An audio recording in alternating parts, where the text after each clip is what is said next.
একবার জিজ্ঞাসা করেছেন যে আমার মা এক বড় হুজুরের নিকট থেকে খুব দামি দুটি তাবিজ এনে দিয়েছে, কিন্তু এখানে কিছু লোক বলে তাবিজ নাকি শিরক। তাদের কথায় আমি খুলেছি, কিন্তু এখন ভয় হচ্ছে, আপনি কিছু বলুন। দেখেন, নবী করিম সাল্লাল্লাহু আলাইহি ওয়াসাল্লাম বলেছেন আত-তামাইমু শিরকুন, তাবিজ হচ্ছে শিরক। এটি আল্লাহর নবীর কথা, কোন আলেমের ফতোয়া নাই। ফতোয়া হইলে ভাবতেন যে হতে পারে মানুষের মত ভুল হতে পারে। এটি কার কথা? নবী সাল্লাল্লাহু আলাইহি ওয়াসাল্লামের কথা। আচ্ছা, যদি কেউ বলে যে তাবিজ যাদের শিরক থাকবে সেটি শিরক, যেটা কোরআনের দোয়া দিয়ে করব, কোরআনের সূরা দিয়ে করব, অথবা নবী হাদিসের দোয়া দিয়ে করব। নবী সাল্লাল্লাহু আলাইহি ওয়াসাল্লাম যদি পার্থক্য থাকতো তাহলে পার্থক্য করে বলতেন যে দেখো তোমরা কোরআন হাদিসের দোয়া দিয়ে করিও, তাবিজ করিও, অসুবিধা নাই। আর শিরকি কথা দিয়ে বা বোধগম্য যেসব শব্দ নয়, বাক্য নয়, সেগুলি দিয়ে করিও না, ভেঙে বলতেন। কারণ তিনি আল্লাহর পক্ষ থেকে শরীয়ত পৌঁছানোর এই ফরজ দায়িত্ব পালনের জন্য এসেছিলেন। তিনি এই পার্থক্যের সাথে বর্ণনা করেননি। সুতরাং তাবিজ যে কোন রকম হোক না কেন, আল্লাহ নবী বলেছেন শিরক। সুতরাং শিরক কি রকম শিরক?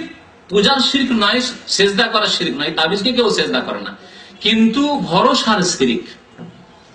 আল্লাহর উপর ভরসা করতে হবে, আস্থা করতে হবে। আস্থা পুরোপুরি হয়ে গেছে তাবিজের উপর। তাবিজ আছে, আমাকে জাদু লাগবে না, ঠিক না? তাবিজ আছে, কোন পরিমাণে কোন জিন আমাকে স্পর্শ করতে পারবে না। মনে বল কি জন্য? এই তাবিজ পুরোপুরি বল হচ্ছে এই তাবিজের উপর। তাবিজ আছে, যদি তাবিজ এই যে মন খুব দুর্বল হয়ে পড়েছে, ভয় লাগছে, কেন? আস্থা হয়ে গেছেন। আস্থা ছিল কিসের উপর? তাবিজের উপর। তাহলে আল্লাহর উপর আস্থা না হয়ে তাবিজের উপর আস্থা হওয়া, এর নাম কি? সে কোরআনে সূরা দিয়ে তাবিজ হোক, আর দোয়া দিয়ে তাবিজ হোক, আর গাছ গাছড়া দিয়ে তাবিজ হোক, আর অন্য কোন শিরকি কালিমা দিয়ে তাবিজ হোক, আস্থা তো তাবিজের উপর।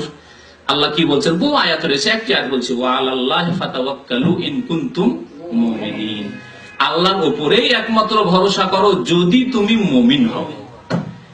তাহলে তাবিজের উপর যে ভরসা করবে সে কি মুমিন না মুশরিক?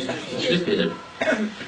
তারপরে যারা বলে কোরআন হাদিসের দোয়া দিয়ে তাবিজ করবো, এমন কি খারাপ কথা? হ্যাঁ, খারাপ কথা। আরেকটি খারাপ কথা আছে, সেটা হচ্ছে যে পেশাব পায়খানায় কোরআনের কত অবমাননা করছেন, আল্লাহর নবীর দোয়ার কত অবমাননা করছেন। এটি কি হারাম নয় আপনার জন্য? দিনে কতবার গুনাহগার হচ্ছেন তাবিজ নিয়ে, পেশাব করতে গিয়ে, পায়খানা গিয়ে, গোসলখানা গিয়ে, কতবার গুনাহগার হচ্ছেন আপনি? স্ত্রীর কাছে গিয়ে, আর মহিলার গায়ে তাবিজ থাকলে স্বামীর কাছে গিয়ে। সুবহানাল্লাহ, চিন্তা করেন না? তাহলে শিরক আছে, এবং এই কোরআন এবং হাদিসের, আল্লাহ এবং রাসূলের কথার অবমাননা, মানহানিও আছে, যা কুফরির আশঙ্কা নিয়ে আসে আপনার জন্য।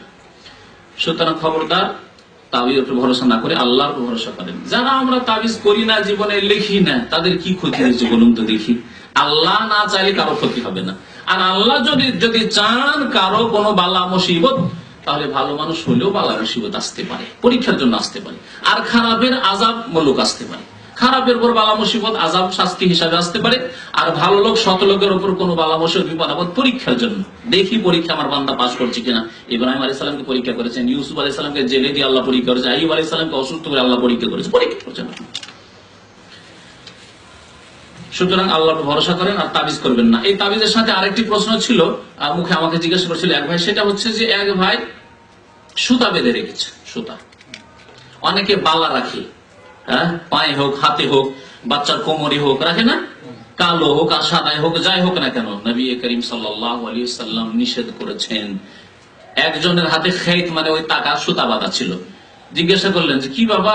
বলছে মিনাল ওয়াহেন, আমার দুর্বলতা বা আমার এক রোগ আছে, সেই রোগের কারণে, রোগ থেকে আত্মরক্ষার জন্য সুতা বেঁধে রেখেছে, টাকা বেঁধে রেখেছে। নবী সাল্লাল্লাহু আলাইহি ওয়াসাল্লাম বললেন ফাইন্নাহু লা ইয়াজিদুকা ইল্লা ওয়াহনা, আরো বেশি তোমার রোগ বৃদ্ধি করবে। এই সুতাতে তোমার রোগ আরো বৃদ্ধি করবে। এক মনের রোগ, ওয়াসওয়াসা, আর মনের দুর্বলতা, যে সুতা যদি বাই চান্সে ছিঁড়ে যায়, পড়ে যায়, তাহলে বিপদ হবে।